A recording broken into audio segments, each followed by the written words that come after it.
There's a sentence from a song, "I set sail in a teardrop." And that really embodies how I see my work developing over the years. I had breast cancer when I was 43. I had bilateral mastectomy. I had treatment. And my children were 3 and 7.5. And I had no choice but to cope.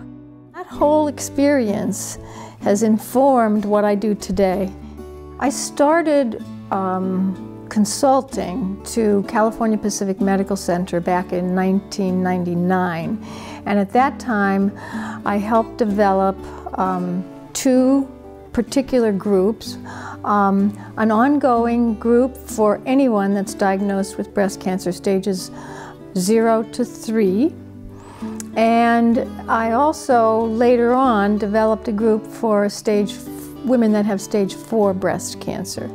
You know, like any woman getting the news that you've got breast cancer, it's a shock and takes a while to set in. And I do remember, you know, being called into the office, the nurse's office, and thankfully the nurse called in Carol, and she really helped me navigate all the stuff that I had to do, and also invited me to her group with other women. We are not individuals on this planet alone, and we never will be. And I believe the thing that makes our lives worthwhile is the fact that we have connections to other people that care about us and that we care about them.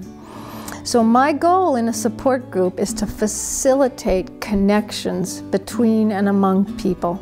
Through the group, I met great people that Carol brought all of us together and guided all of us. Not only is she a resource, but she proved that we all were resources. In a support group, everybody gets a chance to say where they're at, what they're feeling. They get a chance to express whatever it is they want. They also get a chance to say, I don't want to talk about something, which is key. And I do my best to keep the connections going. I'm really happy that Carol has received this well-deserved honor of Healing Partner. She provides the women that walk through her door with such care and attention. I mean, I can't even come up with the words because I just wouldn't be here in the same capacity. I mean, she's such a valuable support, a valuable resource, and I thank her immensely for being there. There are many people out there that do the kind of work I do. There really are.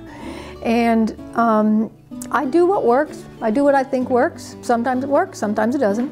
I learn from the people that I talk to. I listen to them and I learn from them. And that's who I thank the most for this. And this means a lot to me. It means, you know, I'm 65, and so I'm not gonna keep working forever. So to have this at the end of my career is like, wow. So, thank you.